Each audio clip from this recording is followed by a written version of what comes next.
Nadia sets down the Doppler, and then her hands are at either side of my face, thumbs at my temples, palms curved against my jaw, a touch that has nothing clinical in it.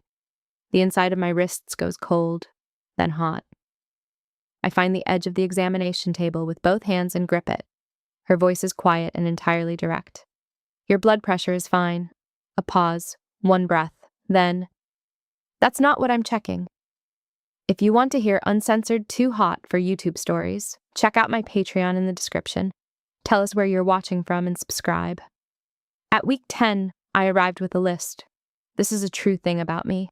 I make lists the way some people say prayers, not out of anxiety. I am not and haven't been an anxious person, but because I believe that precision is a form of respect. Respect for the subject. Respect for the person you're asking. The list for the first appointment had 18 items. They were organized by category: nutrition, physical changes, workplace accommodations, birth planning, carrier selection. And they were printed on a single sheet of paper, dated at the top in the style I use for workshop specifications, which means the date is in the upper left and the revision number is in the upper right. And the first appointments list was revision 1, and I had not anticipated that there would be additional revisions. But by week 14, there was a revision 2, and it had acquired a section I did not name out loud.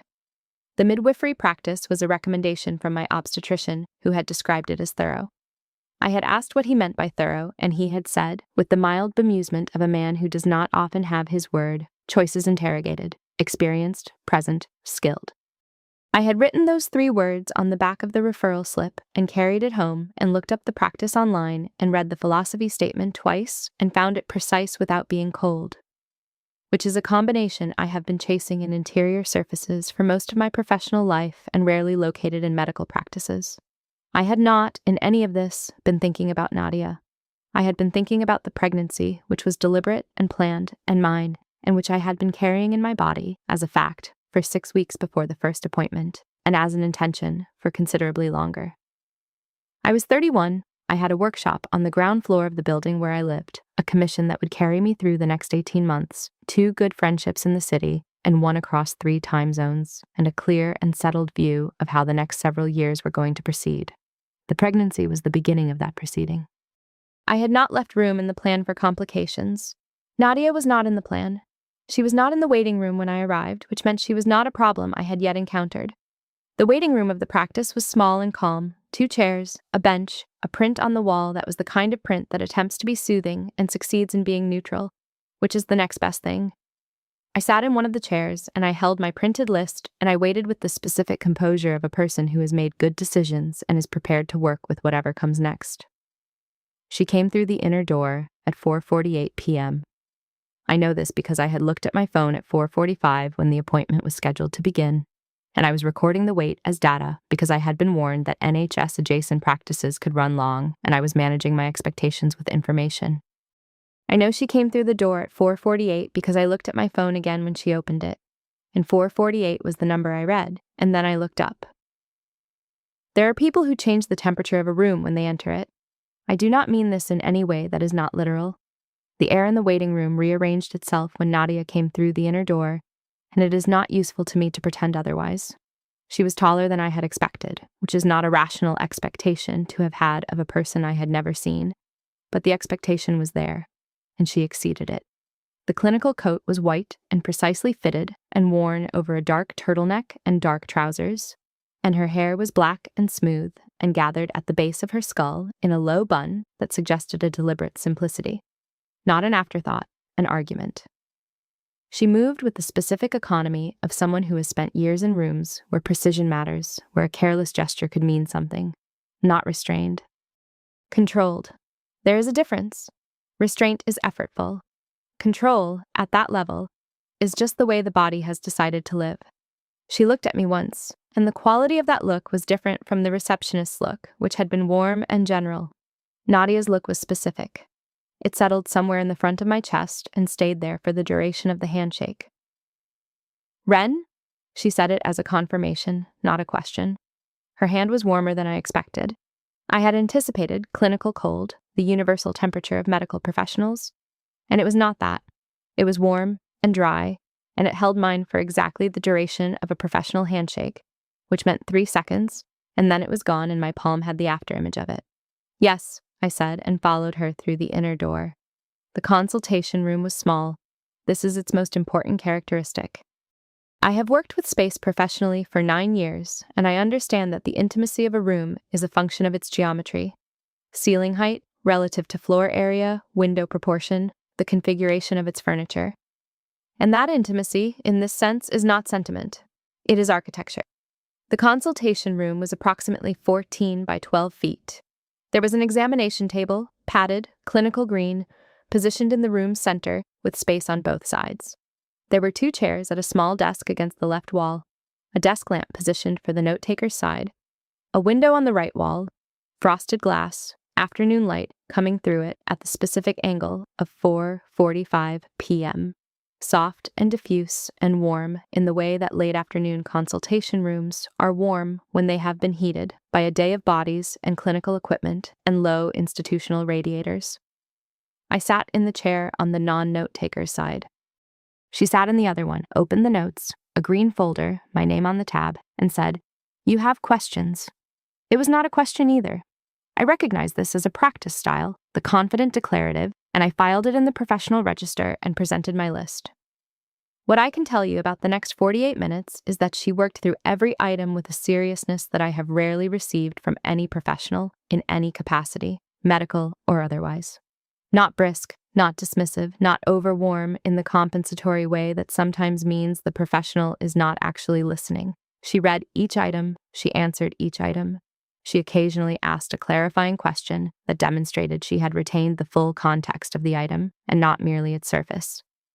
And at the end, she closed the notes, set her hands flat on the desk. Both hands, fingers spread, a positioning gesture, and said, "You know your own body well." I have been in receipt of a great deal of medical opinion. I have been described as good about taking notes, well-informed for a first-timer, thorough, prepared. None of these had done what that sentence did. What it did was see the specific quality of the thing I had been doing, not the diligence, not the preparation, but the underlying trust in my own knowledge of my own body, and name it accurately. I had carried that sentence for 16 weeks. "I'll offer you the Tuesday late slot," she said on that first appointment, already making a note. 4:45, it's the last of the day. You won't be rushed. I said thank you. I wrote it in the notes section of my list under a heading I called Logistics. I did not ask why she was offering it. I was too busy carrying the sentence about knowing my own body. The second appointment was at week 12. By then I had begun to understand the architecture of what Nadia did in the consultation room. It was not a performance of attention. I have received performed attention and know its texture, the slightly elevated eye contact, the careful mirroring, the scripted warmth. This was different. Nadia's attention had a quality of stillness in it, the way a room is still when it is organized around a specific purpose and not around decoration. She listened with her whole posture, not just her face. She set things down before she spoke, the pen, the notes, whatever she was holding, and then she was entirely present, and the quality of that presence was such that the room felt larger when she was attending, and smaller when she was not, which is not an experience I had ever had of another person, and which I filed at week 12 in an unnamed category and did not visit again for 2 weeks. She had also at week 12 poured me a glass of water without asking. This was such a small thing. I am aware of how small it was. She had simply crossed to the small credenza along the back wall of the consultation room where there was a water jug and a stack of glasses, and she had poured one glass and set it on the desk beside my notes folder and returned to her chair. No ceremony, no announcement. She had done it during a pause in which I was consulting my week 12 list to find the next item, and when I looked up, the glass was there. I drank half of it. She did not comment. The glass was there at week 14, and at week 16. By week 18, I had stopped registering it as a new event and begun registering it as a condition of the room, like the afternoon light through the frosted glass and the specific quality of quiet that the practice had after 4 p.m. when the other appointments had finished and mine was the last one. Some things accrete into the furniture of your life without ceremony. The glass of water was one of them. Nadia's attention was attempting to be another, and I was resisting its accretion with varying degrees of success. Week 14 was where the revision happened. I am now going to say this plainly because I have spent 12 weeks saying it to myself in various forms, and I have not arrived at a cleaner version. At week 14, I had been lying on the examination table for the Doppler check, which had by then been a feature of every appointment and which I had by then established a complete clinical equanimity about. And Nadia had been monitoring the heartbeat. She always narrated it slightly, the way good practitioners do. Here it is, strong and clear, 140 beats per minute. Good. And when she was done, she had lifted the Doppler from my abdomen, and in the process of setting it on the side table, she had set her other hand down on the back of mine. The back of my hand, not the abdomen, which was the clinical territory of every appointment. The back of my hand, where it was resting on the exam table beside my hip. Her palm came down over my knuckles for 2 seconds, 2 distinct, measurable seconds. And then she reached for the tissue on the side table, and that hand was busy with the clinical task, and my hand was alone again on the table. She had not commented on it. I had not commented on it. I was not certain she was aware she had done it. I was extremely aware she had done it. The interior of my wrist, just below where her palm had covered my knuckles, maintained an awareness of the event for the full length of the appointment and for a significant portion of the bus ride home. I sat on the upper deck of the bus, and I looked at the back of my hand, and I conducted a thorough internal examination of what I was prepared to categorize this as, and arrived at no useful conclusion. What I arrived at was this. I had been choosing the wrap dresses with care since week 16, because they were practical for abdominal exams. This was true. I had also been, since week 14, choosing which wrap dress, specifically with more care than the practical function required, and I had not been examining this decision in my usual mode of rigorous self-interrogation, because I had sensed that the examination would produce a finding I was not yet ready to accept. I wrote Revision 2 at the top of my question list for week 16 and added a new section. The section had 3 items. All 3 were clinical. The section heading said, General. I had not named it accurately. This was not typical of me. It is now week 26, Tuesday, 4:45 p.m. The waiting room is empty.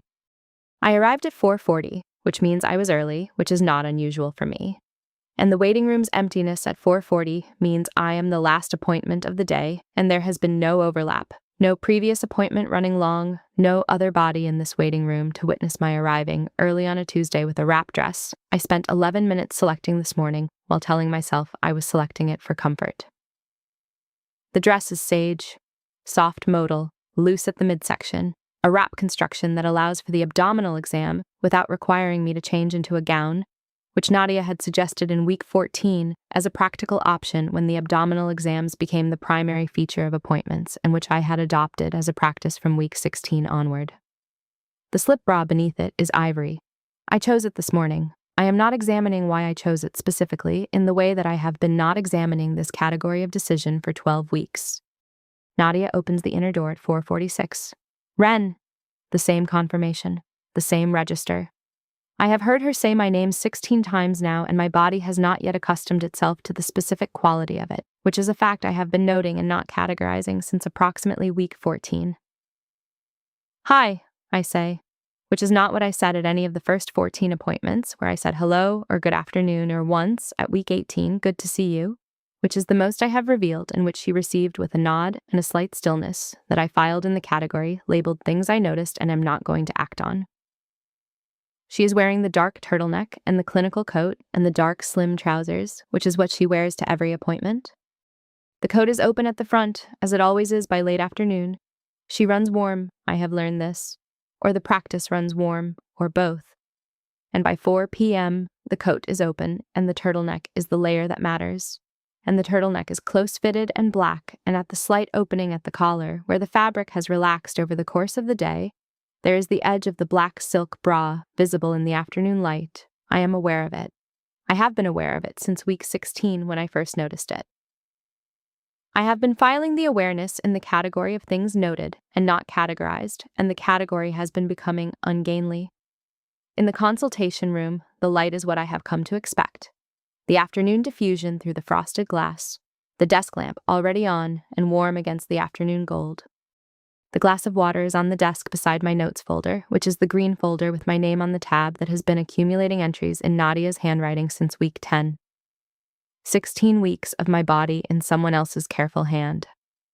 I sit in my chair. She sits in hers. She opens the notes. 26 weeks, she says. How are you feeling? Good, I say. Consistently good. The lower back thing is resolved. I add. The swimming has been helpful. She makes a note. You started in week 22? 23, the pool I wanted was closed.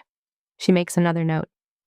This is what she has always done. The thing I say becomes a note, which becomes part of the record, which is the ongoing evidence that someone has been paying attention to my body with accuracy and consistency, which is not an experience I have had in any other context in my adult life, and which is, I am going to say this to myself flatly and without sentiment, one of the reasons the Tuesday 4:45 slot has become the fixed point of my week in a way I have not been examining. She sets the pen down. Questions today? I have 3. I have had 3 since the week before, when the lower back thing was still present and I had added it to the list, and then it resolved, so the list is 2 items, and I have carried the third in the general section since week 23, and am probably not going to ask it. The third question is not clinical. The third question, stated plainly, is, what are you doing with the 4 seconds after the Doppler check is complete? I am not going to ask this. I have 17 versions of the third question, and none of them are things I am going to ask. 2, I say. The ribcage pressure at night. And the carrier. I want to go over the fitting again. She answers both with the same quality of attention, the pen and the notes, and the specific economy of her explanations. Clear, anatomically accurate, confident, without being dismissive of my questions.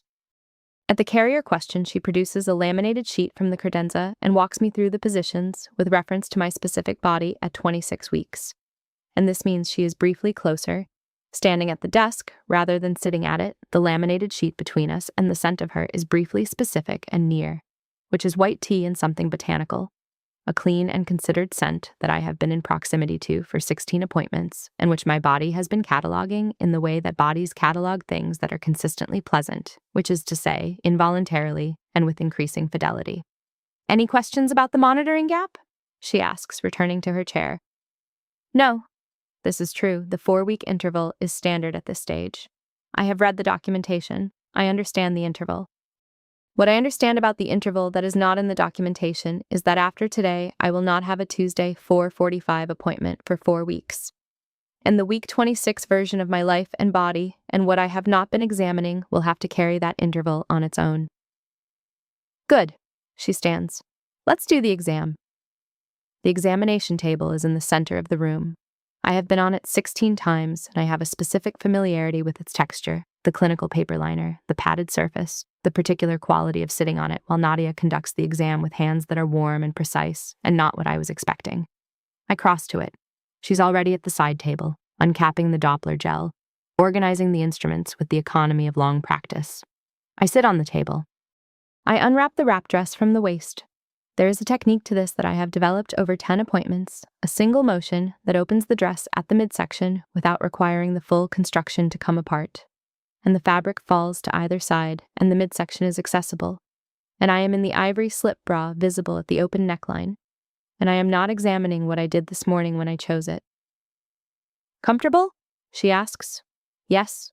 She presses the gel from the tube into her palm, and I brace, internally, not visibly, for the cold of it, which is the same brace I make every appointment, and which the gel's actual temperature does not justify, because the gel at room temperature is not cold, it is merely not warm, and the distinction matters in a room that has been warm all day. She sets her palm to my abdomen. This is the thing about Nadia's hands on my body in a clinical context. She does not rush them. She positions them with purpose, which is the clinical purpose of the abdominal exam, and then she maintains the position for as long as the examination requires, which is longer than a quick check, because Nadia does not do quick checks. She does thorough ones. The heel of her hand at the upper abdomen, the fingers spread across the curve of the 26-week midsection, the quality of the contact warm and steady and specific to what she is assessing. Position, presentation, the baby's orientation at this stage. And she narrates as she moves, which is both clinically appropriate and something that I have found myself listening to in the specific way one listens to something one has been looking forward to. Good position, she says. She's engaged here. She indicates with 2 fingers. You can feel the head at the lower left. Yes, I have been aware of the head at the lower left for 3 weeks. I know this particular curve of my body with the specific intimacy of living in it. And what Nadia's hand there does is add a layer to that intimacy that is not mine, that is outside of me, that is someone else's knowledge of my body as a fact she has been recording and attending to. And this is the thing about the Doppler exams that I have not been examining. She reaches for the Doppler. The gel is already spread. She positions the instrument. I have memorized this. Slightly left of center, angled downward, the specific configuration that finds the heartbeat most cleanly. And there is the sound of static, and then the heartbeat arrives, clear and fast and present. The 142 beats per minute of a 26-week pregnancy in this specific body, in this specific room at 4:52 p.m. on a Tuesday afternoon. And something in the back of my sternum, behind the breastbone, and low, presses outward when I hear it. It does this every time, every appointment. I have been in this room 17 times counting today, and the heartbeat has arrived 16 times before this one. And every time it does the thing at the back of my sternum that is not grief and is not quite wonder and is something more like recognition. The recognition of something that is mine and real and here, in a room that has also come to feel like mine and real and here, in a way I have not been naming. 142, Nadia says. Strong and regular. Good. She holds the Doppler in place. 3 seconds. 4, 5. She's listening to a heartbeat she has already assessed and confirmed, and the Doppler has not moved, and her hand holding the Doppler is very still against my abdomen, and I am aware of the 4 seconds the way I have been aware of the 4 seconds at every appointment since week 18 when they first appeared. At week 18, they were 3 seconds. At week 20, they were 4. Today they are 5, and then Nadia sets the Doppler on the side table with the specific, deliberate motion of setting something down that you are not entirely ready to put down, and reaches for the tissue, and my abdomen is her own again, and the heartbeat is no longer in the air, but I carry it the same way I always do. Out through the practice door and into the Tuesday evening and back to the workshop where I am building a credenza for a client in Bermondsey. And it goes with me the way things go with you when they belong to you, which is to say, without ceremony, without announcement, simply present. She's standing at the side table. The Doppler is set down. She sets both hands flat on the examination table. Not on me, on either side of my hips. The distance of 2 fists, the placement of someone taking a position in the room rather than touching the person in the room. The clinical coat is open, and she is warm from the exam and the afternoon. And the heat of her hands through the air of that small proximity is not imaginary and is not something I can attribute to the practice thermostat. I have my own hands on the edge of the examination table. I am pressing with more force than the edge of an examination table requires. She does not move. The 4-week interval is appropriate at this stage, she says. I'd like you to note any changes in movement pattern. You have my direct line. I know. I have had her direct line since week 12, when she wrote it on the back of the appointment card in her own handwriting, a gesture that I catalogued as clinical protocol, and which the 12-week version of me had been approximately correct about, and the 26-week version of me is revising. She nods once. She does not remove her hands from the examination table. This is the second time Nadia has held a position beyond its clinical justification in the span of this appointment. And the part of me that processes data is noting the pattern, and the part of me that has been in this room 16 times is noting it differently, with a specificity in the chest that I am not categorizing. Her hands are at either side of my hips on the examination table surface, and the warmth of them in the room's close afternoon heat is a fact in the room, and neither of us is commenting on it. She reaches for the pregnancy notes, the green folder, 16 weeks of entries in her handwriting. She reaches for it from her standing position at the table's side. The folder is on the desk, which requires a slight lean, which brings her briefly closer, which is a fact I am notating in the region below my sternum. And then she has it in her hand, and she sets it on the examination table beside my hip, and then she sets it back down on the desk. Closed. She does not open it. She sets it down closed and straightens, and her hands are forward back at her sides, and she is looking at something near the frosted window and not at me. And the closed pregnancy notes are on the desk, and the Doppler is on the side table, and the glass of water is on the desk, and the room is very quiet. I look at the closed notes, Nadia's handwriting on the tab, my name in her hand. I booked the Tuesday slot on purpose, I say. My voice is level. I am good at level. What I mean and what I do not clarify is that I booked it on purpose from the first appointment. From week 10, before I had any information about what the Tuesday slot would mean, or what the person who offered it would do to the temperature of a waiting room, and that the purpose, which I did not know at week 10, I have been in the process of knowing since approximately week 14 and have not been naming because the naming would require a category I had not prepared. Nadia is very still. The stillness lasts 3 seconds, which is the same length as the extra Doppler seconds at week 18. And then she says quietly, "I know." 2 words. Her voice, at this volume and at this register, does a thing in the back of my throat that is not quite a swallow and not quite a catch, and which I would describe, if I were describing it, as the sensation of a sound you were going to make, choosing not to. She knows. She has known, and she has been conducting 16 appointments with the knowledge and the Doppler and the glass of water and the specific 4 extra seconds at the end of each heartbeat check. And the what I know about what she knows settles in my chest and my sternum and the interior of both wrists simultaneously, which is not a useful distribution for composure. She crosses from the table's edge to the chair beside the desk. Her chair, the note-taking chair, the chair that has faced mine for 16 appointments across the small desk and the open pregnancy notes.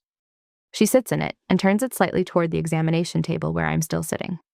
"Sit with me," she says. I step down from the examination table.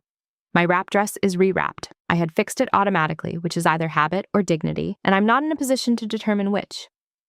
I cross to the chair across from hers. I sit. The closed pregnancy notes are on the desk between us. She is close. The desk is small and the chairs are angled toward each other, and closed is the accurate word. The heat of her knee is a few inches from mine in the afternoon warmth of the consultation room, and her turtleneck is close-fitted, and the clinical coat is shed over the chair, back from the warmth of the day, and the black silk bra is visible at the turtleneck's opening, and I have been aware of all of this for the full appointment, and I am done performing otherwise, which is the most direct thing I have acknowledged since week 14. "Don't reach for the notes," she says. I had not been going to, but I understand why she said it.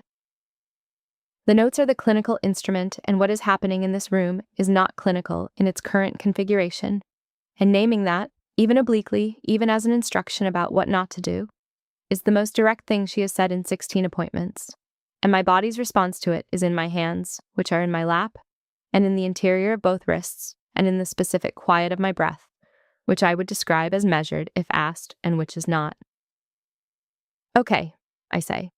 The afternoon light through the frosted window is the specific gold of 5:10 p.m., and the desk lamp is warm at Nadia's shoulder, and the building is quiet around us, and the waiting room beyond the door is empty, and there is no other appointment after this one. And the heartbeat is not in the room anymore, except in the way it is always in the room after the Doppler check, in the way it lives in my chest on Tuesday evenings and stays there. We are both in the chairs, turned toward each other, and the pregnancy notes are closed on the desk, and the room is as quiet as the practice gets, and Nadia is looking at me with the specific quality of attention that is the feature of this room and this relationship and this pregnancy, and has been since week 10. And I am looking at her in return, which is something I do every appointment, and which feels, today, different in its degree. I have been thinking about week 14 for 12 weeks. What I have been thinking about it specifically is this: the 2 seconds in which her palm came down on the back of my hand and held there, and the thing that happened in my wrist and up through my forearm and into the place below my sternum where the heartbeat recognition lives, and the fact that she had not commented on it, and the fact that I had not commented on it, and the fact that I had left the appointment and gone home and sat in my workshop at the workbench and run my hand over the grain of a piece of American walnut I was assessing for a credenza panel, and found myself thinking not about the walnut, but about the temperature differential between the exam table surface and her palm, which had been warmer, which had been specifically and distinctly warmer, and what warmth at that specific location on the back of my hand did to the architecture of my afternoon. Nadia leans forward in her chair. Both her hands come to rest at my forearms, not holding, resting. The weight of her hands on both forearms in the afternoon light, the clinical coat gone, and only the turtleneck's warmth and the direct contact of her palms against the fabric of my wrap dress over my forearms, and the warmth of her hands through the fabric is specific and held. "Tell me," she says, "what week 14 was." She means, tell me what changed. Tell me what you were marking in the category you haven't named. Tell me what the revision was. She is close. Her face at this distance is the kind of close that I have not allowed myself to look at directly in 16 appointments, and I am looking at it now. And what I see is the quality of stillness she wears like a professional tool being managed with more care than usual at this moment, the specific evenness of her expression that is managing something, and underneath the management, something else. A quality of wanting that is careful and controlled and entirely present. And that I recognize because it is the same quality I have been managing for 12 weeks. I say, "There was an appointment." She waits. Her hands are at my forearms, and she waits the way she waits for a heartbeat to clarify, with full stillness, full attention, without rushing the instrument. Week 14, I say. The Doppler check. You set the Doppler down and you reached for the tissue, and in the process, you set your other hand down on the back of mine. 2 seconds. You probably didn't. I was aware, she says. The room goes very still. 2 words again. 3 syllables. Her voice at this register does the thing to the back of my throat again, and also to the base of my sternum, and also to the interior of my wrists. All 3 at once, which is a distribution problem I cannot resolve in this chair in this light. She was aware. She had set her hand on the back of mine in week 14, with the full knowledge of what she was doing, and had not commented, and had conducted 12 subsequent appointments with that knowledge in the room, which means that every appointment since week 14, every glass of water, every 4 seconds of extra Doppler, every closed and reopened notes folder, every Tuesday 4:45 p.m. slot, has been happening in the context of her awareness, and I am now in the context of my awareness of her awareness, and the architecture of the last 12 weeks has reorganized itself accordingly, and what it has become is simple. 2 people in a room who have both known. Her hands at my forearms change, not tighter, different. The grip shifts. Not in pressure, but in quality. The shift from resting at to holding with. The quality of contact that belongs to a gesture of being present in a room rather than conducting a task in it. And it is quiet and complete, and the room is very warm. I can hear the HVAC. I can hear the specific afternoon quiet of the building, with the practice empty and the waiting room dark. I can hear the quality of Nadia's breathing at this distance, which is not entirely even, and this is the first departure from evenness I have registered in 16 appointments, and I register it in my chest with the specific weight of something that has been anticipated for a long time arriving.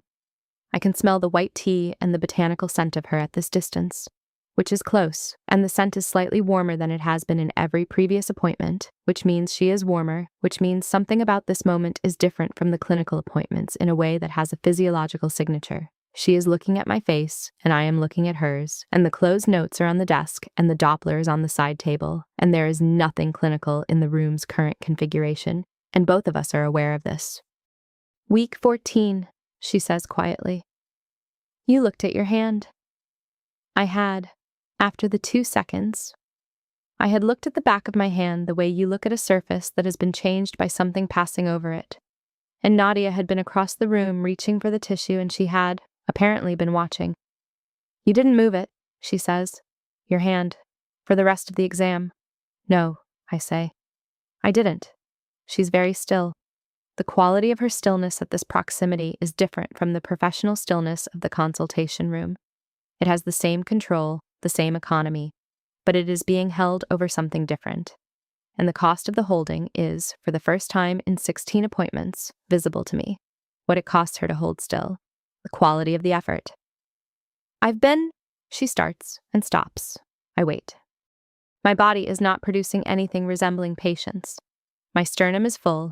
My wrists are alert. The interior of my forearms, where her hands are resting, are warm in this specific way of being held.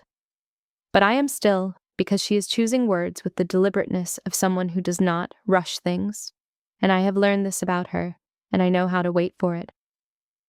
I've been careful, she says, with the appointments, with the glass of water, with the 4 extra seconds, with 16 Tuesdays and her name on the tab of my notes folder, and the way my name sounds in her voice at this register. I know you have, I say. Her hands shift again at my forearms, not pulling away, not forward, but the quality of the hold changes once more, the weight of both hands landing differently, more fully, the way a person lands fully in a room when they have decided to stop managing the length of their stay. She leans forward. The distance between us is small to begin with, and she reduces it by measured degrees. The way she moves the Doppler to find the heartbeat, slowly, purposefully, attending to each increment. Her face is close now. The afternoon light is on her jaw and the black turtleneck and the visible edge of the black silk bra at the collar, and her hands are at my forearms with the full weight of both of them. And her breath is close enough that I feel it, warm against my upper lip, the temperature and the quality of her breath at this distance a fact in the room. My body's response to it a fact in my own chest and throat and the precise interior of both wrists. She's looking at my mouth, then at my eyes, her voice quiet. Your blood pressure is fine. I am aware that this is a callback. I am aware that we are at the cold open now. The moment I entered at the start, the moment the story was always going to arrive at, the moment I have been in receipt of for the last several minutes, and before that for 12 weeks, and before that for 16 appointments, and before that since the specific afternoon in week 14, when I looked at the back of my hand and did not move it. She says, "That's not what I'm checking." Her hands leave my forearms, both of them. The contact is gone in a single motion, and the absence of both hands at both forearms is a specific event in my skin.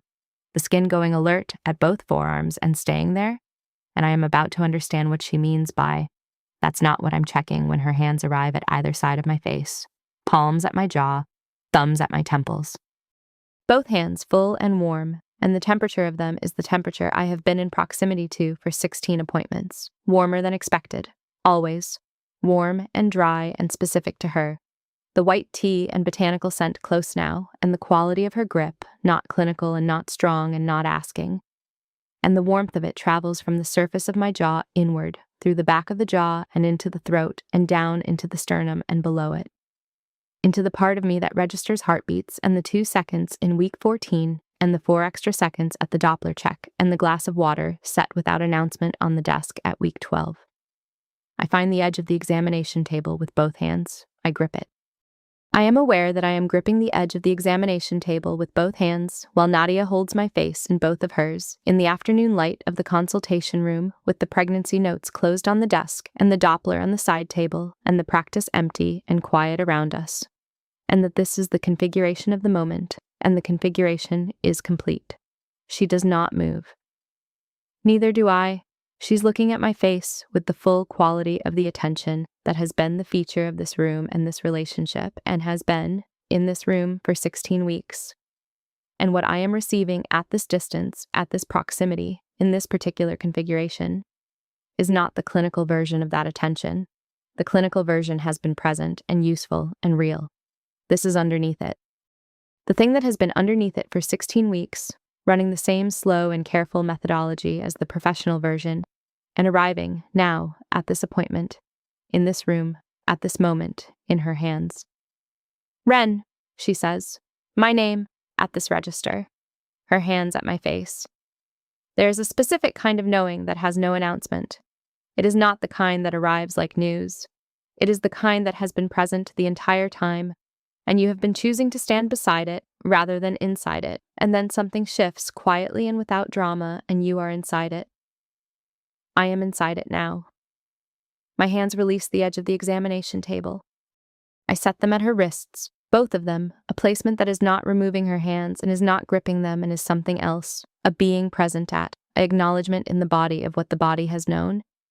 And I turn my face very slightly into her palm, just enough to feel the full warmth of it against my cheek, and I do not say anything, because there is nothing to say that the configuration has not already said. She closes her eyes for 1 second. Just one. Then they are open again, and the thing that was underneath the professional composure for 16 appointments is present in them without the composure over it. And she allows it to be there, which is not the same as losing it.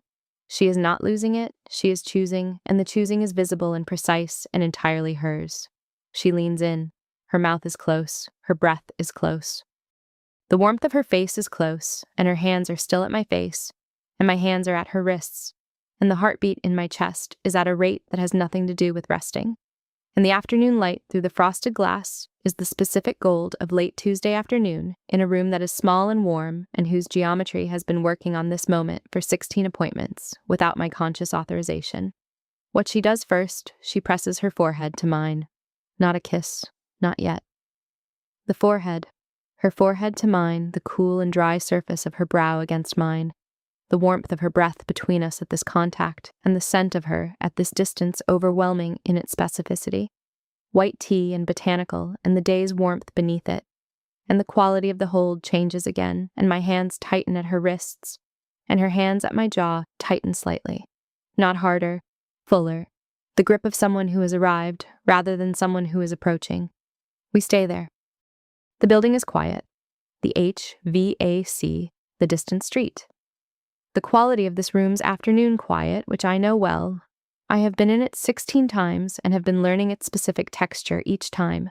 The way you learn the specific texture of a material you work with repeatedly by the incremental accumulation of contact, and which is, in this configuration, different. The same components, different weight. Her thumb moves, left thumb, temple. A single small movement, not across the skin, just the pad of the thumb shifting its pressure in one micro increment. The kind of movement that is involuntary or chosen and carries the same weight either way. The evidence of attending, of being present in both hands and not only in the professional parts of the self. I exhale. It is the first full breath I have taken since she put her hands at my face. My sternum releases an increment of the tension it has been holding, and below the sternum the recognition that has been there for 12 weeks, and the heartbeat's particular register and the 2 seconds on the back of my hand in week 14 all arrive in the same moment, which is this moment, which is 5:18 p.m. on a Tuesday at the end of week 26, in a consultation room that is the size of a confidence between two people. She tilts her face the remaining distance. Her mouth finds mine with the quality of someone who has considered the direction carefully and arrived at a commitment, not a question. It is warm. It is unhurried. It is not the first thing. The first thing was the forehead. The first thing was the hands at the face. The first thing was, arguably, week 14, and the 2 seconds, and my hand not moving for the rest of the exam. But it is the thing that the first things were moving toward, and it arrives with the full weight of everything that precedes it. I do not move into it immediately. I receive it first. I let the warmth of it settle from the surface of my mouth inward, through the lips and into the jaw and the throat and the sternum and below the sternum. And then I am in it. My hands at her wrists and my face turned into her hands and the sage wrap dress and the ivory slip bra and the 26-week pregnancy and the Doppler on the side table and the closed green folder on the desk with my name on the tab. And all of it is in this room, in this afternoon, in this particular configuration. She does not rush. Neither do I. We have not been rushing anything for 16 weeks. Her left thumb moves again at my temple, the same micro increment, the deliberate single shift of the pad against my skin. And I feel it in the same location that her palm at my cheek in week 14 would have produced if it had been her palm and not just the memory of it. And the 16 weeks and the glass of water and the 4 extra seconds all arrive in that small movement in a way that does not need naming. When she lifts her face, she does it by degrees, not pulling away, just creating the distance of her own forehead again, which rests briefly against mine before she settles back into her chair. Her hands are still at my face. Her thumbs are still at my temples. We are both very still, and the room is very quiet, and she is looking at me at this small distance with the full version of the attention, the version that has been underneath the clinical version for 16 weeks, and I am looking at her in return, and neither of us speaks. There are things that do not need to be said immediately. The most important things have rarely needed to be said immediately. I have known this about material and I have known this about craft, and I am learning it now as a body fact in a consultation room at 5:22 p.m. on a Tuesday. She lowers her hands, slowly. The warmth of them leaves my jaw and my temples by degrees, and the last contact is the right thumb at my right temple, and then that is gone too, and the skin at my jaw and temples goes alert in the specific way of contact, recently absent, warm, and specific and aware. She reaches for the pregnancy notes, opens them to the week 26 entry, picks up the pen. I watch her write. Her handwriting in the notes has been a specific presence in my life for 16 weeks. I have glimpsed it at enough angles to know it. Legible, controlled, with the slight forward lean of someone who learned to write with efficiency in mind. She writes the week 26 entry, which I cannot read from this angle, and it takes 4 minutes, and when she is done, she caps the pen and closes the folder with the same deliberate motion with which she has always closed it, and sets it on the desk. The entry is clinical and complete. I know this without reading it. I know it because Nadia is precise, and because the pregnancy is real and ongoing and belongs to the same real and ongoing life that contains Tuesday appointments and ivory slip bras chosen carefully and the specific quality of the building's 5 p.m. quiet. And precision does not stop being precision, because other things are also true. She crosses to the examination table. I am sitting on it. I had moved back to it while she wrote, an automatic return to the familiar surface, the place where I have been for 16 exams in this room. And she comes to stand beside it, and she sets her hand flat on my knee. Not a clinical contact. Her whole hand, palm flat, on the cap of my knee, through the re-wrapped sage fabric of the wrap dress. 5 seconds. The weight of it, specific and unhurried, the warmth of it, landing in my knee and spreading upward through the thigh and downward to the shin, and it does not move, and it does not adjust, and it is just there. A staying there gesture, the gesture of someone who has arrived at a place and is not managing the length of their stay. Then it lifts. She crosses back to the desk. She picks up her pen and the appointment card, and she writes. She holds it out to me. 4 weeks, she says. I take the card. I look at it. In her handwriting, 4 weeks, the date, the time, Tuesday, 4:45 p.m. That's a long time, I say. She looks at me. The full quality of the attention, without the clinical overlay, at this distance. Me on the examination table, her standing at the desk, and she says, yes. 1 syllable. Both of us aware of what it contains. I put the appointment card in my bag. I slide down from the examination table and pick up my bag from the chair and straighten the wrap dress at the midsection with the familiar single motion. Nadia is at the desk. She's reviewing something in the notes, or she is performing reviewing something in the notes, and I cannot determine which, and it does not seem important to determine. Thank you, I say at the door. The ordinary closing of an appointment. She looks up. Tuesday, she says. The same confirmation register as the first appointment. My name had been a confirmation then. This is something else confirmed now. Tuesday, I say, and open the door. The waiting room is dark and empty. The street beyond the practice's glass door is the ordinary Tuesday evening, cars and the specific quality of the city's early autumn. And the 4 weeks between now and the next appointment is a real interval, and I will carry it the same way I carry the heartbeat. Out of this room and into the life that contains the workshop and the walnut credenza and the swimming pool and the lower back that has resolved, and it will be present in the same way. Without ceremony, without announcement, simply there. I go down the 3 steps to the street and turn right toward the bus stop, and the Tuesday evening closes around me. In the consultation room, Nadia is at the desk with the pregnancy notes open and the desk lamp warm at her shoulder and the afternoon gold through the frosted window going finally to dusk. The glass of water is on the desk, poured before Wren arrived, present for the full appointment, still there now. She does not move it. She closes the notes. She sets them in the folder rack. She picks up the Doppler from the side table and returns it to its charging station, and then she stands in the center of the small consultation room for a moment.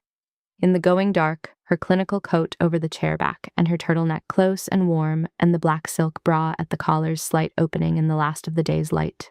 She reaches for the glass of water, sets it in the center of the desk, precisely where it has been at every appointment since week 11. She does not move it until the next morning.